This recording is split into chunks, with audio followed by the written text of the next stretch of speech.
Hey everybody, welcome back to the Highland Fox. Thanks for joining us this weekend for the Austrian Grand Prix. As you guys can see, we're in a little bit different situation. We're actually at her aunt's house. In the basement. In the basement. This is a ping pong table. So we're not actually in the Highland Fox, but we're still making it work because Austria was a banger of a race. It was. I know. We were like, oh, maybe we'll wait to do another to film, but it was such a good race today. This entire weekend, I think, being a sprint weekend. Yeah. I don't know, it was just exciting. I love it. It was. I feel like Austria doesn't get enough credit. Everyone always talks about all the great races like Brazil and all these other tracks. Austria every year produces good racing. Like, we were excited for like 16th watching 5 cars battle. Yeah. So, I don't know. I think Austria deserves more credit. Well, they did sign it up again to go to 2030. That's awesome. awesome. I think that's excellent.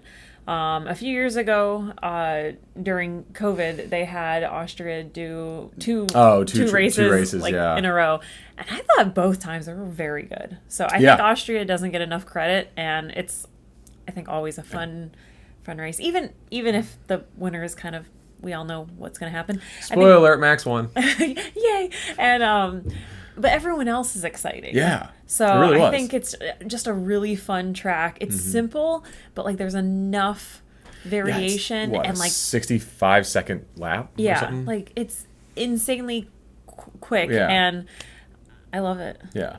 Sainz and Perez had the best on-track battle this season. And if you haven't seen it yet, you need to find a highlight of it. But that's Austria to me. Like, there's a bunch of DRS. It was like, amazing. They need to talk about that passing battle. They probably won't. It was but incredible. Like that was some of the best racing all we've season. seen. Easily.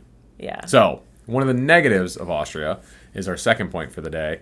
Is there was, I don't know, 1,006 penalties. Yeah, that's so about an accurate number. Yeah, I think. I don't even know. They're probably still penalizing people.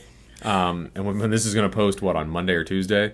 And yeah, they're probably still penalizing people. Yeah, I think after the race, there 5 was, hours after. Yeah, another 8 penalties handed out. Yep. So, 8 drivers, not penalties. Yeah, 8 driver penalties. Yeah. So like during the race, I just like watched the top portion of the screen to like figure out what's happening. Yeah. Because I was watching the race and I was like, wait, okay, this person needs to pit 5 seconds after him, so they'll come out here. But no, confusing.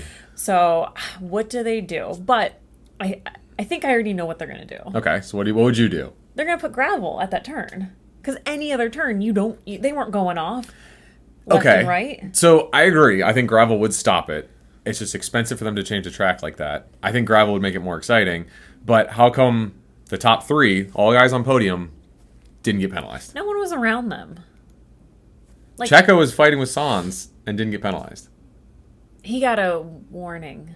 Oh, he did get a black and white flag. That's right. But like, Max was 24 seconds up most of the race, and then Leclerc, I didn't even see him. He had the quietest second place of any driver ever. So I think they didn't really get a lot just because they weren't really pushing. But all weekend long, practice, the sprints, qualifying, everyone kept getting that like, hey, you're going off the track. Yeah. So well, Hamilton kept complaining to the point where Toto had to come on the radio and say, Hamilton, just drive. Everyone's getting penalties. Shut up. And I've never heard Toto slap Hamilton like that. Yeah, I was like, oh. Yeah, usually the team principals don't come overhead to talk to the drivers mid-race. So that was like... So the other thing being discussed is during the race, they're trying their hardest, they're racing their best. Do you just not penalize? Like, is that a stupid rule? So, because then why? I don't know. I think I agree. Rules are there for a reason. Right. Like, you have a line there. Yep. And I know Max was like, oh, I'd like to see you guys do it. And absolutely. I couldn't do it. But, like, if it's not possible to do, which we know it is, because Max, you can do it. Right. Which maybe not be fair because he's like... 20 seconds out on the road. Yeah. But, like, if it's able to be done, then it's able to be done. And I think the kicker was when Palmer, he was filling in for Brundle, he said if it was raining, no one would be touching those white lines. Yeah. He goes, so you know how to not touch the white lines. It's just the fastest right now to touch them. Yeah. So he goes, so everyone knows how not to. Yeah. So I would not change the rule. I wouldn't. Honestly, if I was gravel. the track, I get gravel, or just be like, I don't know, don't do it. Like, just stop sucking. Yeah, like it's not like you do it one time and then you get a penalty. It's like warning, flag. Now you get a penalty. Yeah, fourth time you do it. It's been happening on Friday, then Saturday, and now it's race Sunday, and it's still happening. So I don't really feel bad. Yeah, I don't either. But again, to Max's point, Max, if you're watching this, I could not do it in your car, so you win. And you do win. So speaking of Max, that man is playing a different sport than everyone else. Yes. For any of you that have played any of the F1 racing games, you can set computer AI down to 0, which means they're not very smart and they don't race well. I'm pretty sure that's the setting Max is playing on, because Max had a 24-second lead over Leclerc. The pit stop was 20 seconds. Mm-hmm. His teammate had the fastest lap. And there's 3 laps left, and Max goes, hey, should we go for it? Why not? Let's risk it. So Max legitimately pit and got Leclerc within 2 seconds of him to get a single point when he's already up by double. Yeah. Thoughts? I mean, so that's accurate.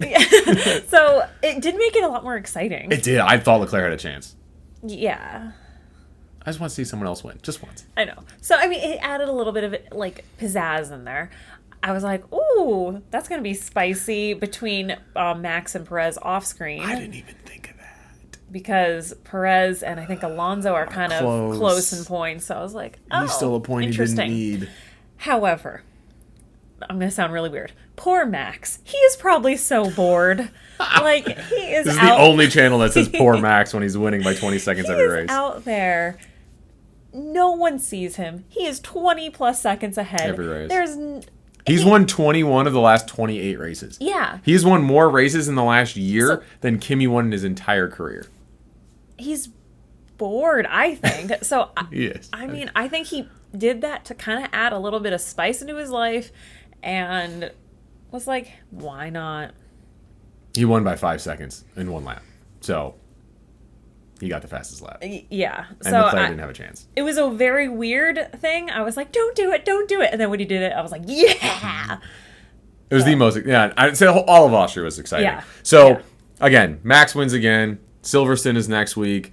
We don't normally do bold predictions, but does Max win the 1,000th in a row? Or does someone else win next week? No. Yeah, Max wins. And on that bombshell, thanks for coming.